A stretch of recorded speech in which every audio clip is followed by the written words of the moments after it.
O socialismo democrático não é possível, Horta? A Maria de Lourdes me faz uma pergunta que é simplesmente uma tese de doutorado que dependeria de um estudo aí de talvez 30 anos para saber se é possível ou não. O fato é que todo o socialismo no século XX se diz democrático, tá? Se você pegar a Constituição da União Soviética, que não, as pessoas não sabem, mas a União Soviética tinha Constituição. A União Soviética teve várias constituições, inclusive.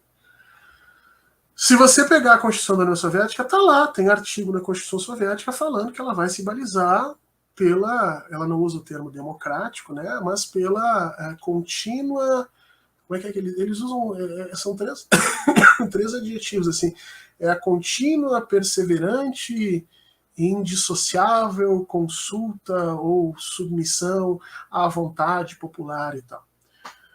Só que se você vê como as decisões eram tomadas efetivamente, se você estuda uma coisa que a gente chama de processo decisório na União Soviética, você começa a perguntar, bom, essa é uma democracia diferente, então não é a democracia liberal que a gente conhece. E ela está errada? Não sei, ela só é diferente. Se você olhar a forma como Cuba hoje toma suas decisões, você vai ver que ela é muito mais responsiva do que a democracia brasileira, por exemplo. E sério, só diz que Cuba não é uma democracia que não entende lufas nenhuma de nada. A gente tem dúvida. Porque em Cuba, por exemplo, uma lavadora de roupa pode se tornar ministra de Estado, pode se tornar senadora, representante popular nas câmaras altas de lá, sem precisar gastar dinheiro, coisa que no Brasil não existe. Gente, eu fui candidato a deputado federal. Se você não tiver R$1 milhão, esquece que você não vai ser eleito. Não adianta você ter o direito de ser eleito. Não, veja bem, você tem o direito, você tem a liberdade, você pode entrar num partido, tudo isso pode acontecer. A realidade fática é que você nunca vai chegar lá. Em Cuba chega. Mas em Cuba eles não escolhem, esses representantes não podem tomar decisões sobre determinadas coisas. No Brasil também não. Na Inglaterra também não. Ou você acha que um deputado pode chegar lá e dizer assim, nós vamos alterar a cláusula na Constituição que diz que nós somos um país capitalista. A partir de hoje não tem mais isso. Acha que pode? Claro que não. Tem coisas que os caras não podem legislar, que não podem falar. Então, assim, modelos democráticos, formas de democracia são muito complicadas. A gente brinca que tem um curso na universidade de 4 anos só para tentar entender isso, chama Ciência Política. E a galera aprende pra cacete, conhece muito, mas não chega à conclusão. A conclusão é muito difícil. As experiências socialistas, ao longo do tempo, as experiências socialistas são, portanto, muito difíceis de serem avaliadas à luz das nossas matrizes de interpretação liberal. Quer dizer, se você vive num Estado liberal e acha que a liberdade de expressão é um direito pleno, indiscutível, indissociável, difícil de você olhar para a União Soviética e dizer que aquilo lá era uma democracia. Né? Se você, enfim, vive uma matriz de pensamento político liberal e acha que o direito de propriedade é santo, é difícil de você reconhecer, por exemplo, que os Estados Unidos sejam liberal, quando você vê a tomada da propriedade pelos bancos e, mais recentemente, os Estados Unidos tomando as propriedades russas pela questão da guerra, dizendo, não, vou tomar e era isso mesmo, foda-se. Esse iate aqui, que era aqui do milionário russo, não é mais, agora é meu.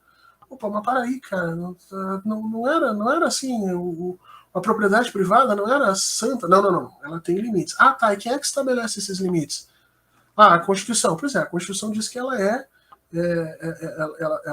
inatacável nessas coisas. Não, mas aqui a gente vai mudar por determinado tempo. Bom, então está sendo casuísta, né? Então você está percebendo o quanto essas questões são difíceis e tomando uma decisão baseada nos teus interesses e na tua percepção naquele momento. Amanhã você pode tomar outra decisão. E assim, gente, vai ser uma bagunça, né? Quem estuda isso a fundo, quem vai olhar hoje o modelo chinês, por exemplo, a gente falou isso na live passada, né? Os chineses se veem democratas. É o país que mais se reconhece democrata no mundo. Os chineses dizem, nós somos democráticos. Os americanos dizem que não, que o país deles não é mais democrático. Olha o paradoxo que a gente mostrou na live passada. Se você não viu, assiste a live passada onde a gente fala disso. Quem estuda isso, existem duas posições. Uma posição que diz que é indissociável o socialismo da noção de democracia, e aí eles pegam o Marx lá atrás e começam a mostrar como o Marx já defendia isso e tal. Existe um monte, tá, de acrobacias nessas argumentações, porque o Marx no século XIX não pensava no conceito de democracia como esse conceito é hoje para nós no século XX. Então, toda vez que você quiser juntar esses dois pensamentos, você vai fazer um enorme de um contorcionismo. Mas há quem diga que é indissociável, que não tem como se fazer um socialismo sem ele ser democrático, que só sendo socialismo ele já traz em si a ideia de democracia. Ele não precisa usar a fórmula liberal, que é essa fórmula de representação. Você pode ter um socialismo através de conselhos, soviets. Em cada um dos soviets, a galera vai, eu elejo ali no soviet um, no soviet outro, e aí eu vou construindo. Isso aqui é democracia. A democracia é meu modelo liberal e ponto final. E há quem esteja, de alguma maneira, tentando construir sistemas que sejam híbridos, ou seja, que contemplem a grande crítica que se faz à democracia liberal, que é a crítica que se faz ao modelo representativo, que é um modelo que não representa efetivamente, que cria castas de governabilidade, em que o detentor do poder perde esse poder durante o mandato, ele só tem, né, o poder só é do povo no momento da votação. Depois que você votou, botou lá o negócio da urna, acabou, não tem mais poder nenhum. Então tem gente que diz, olha, a gente tem que criar modelos híbridos nisso, né, para que esse poder fique mais tempo na mão do povo, para que isso... Mas existem problemas funcionais aí, né? Como assim? Como é que eu vou saber quem votou em quem? Né? Não, olha, eu vou criar uma lei aqui que se o representante X votar em alguma coisa diferente do que os seus eleitores o elegeram, então ele vai perder o mandato. Ok, a primeira coisa que vai acontecer é que eu vou ter que acabar com o segredo do voto. Você vai ter que votar talvez em praça pública. Voto em fulano de tal! Aí o cara registra. Esse é o primeiro grande problema.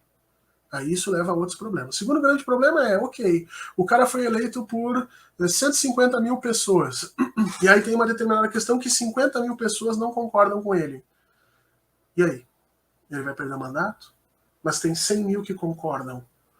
Ah, não, pela maioria esses... Ah, então nós vamos ter que fazer uma votação dentro da votação do mandato representativo. Tá entendendo o tamanho da loucura? E a galera que vota e não quer discutir? E tem gente que vai lá, vota no cara e não quer saber, eu não sei se ele é a favor, se ele é contra, deixa, eu não tô aí. Você tem muito problema nessas questões, tá? Eu gosto de imaginar, e aí é só imaginação mesmo, né? Que sim, que não há forma de você ter socialismo sem ter democracia. Agora, que forma essa democracia vai tomar, aí sim é problemático.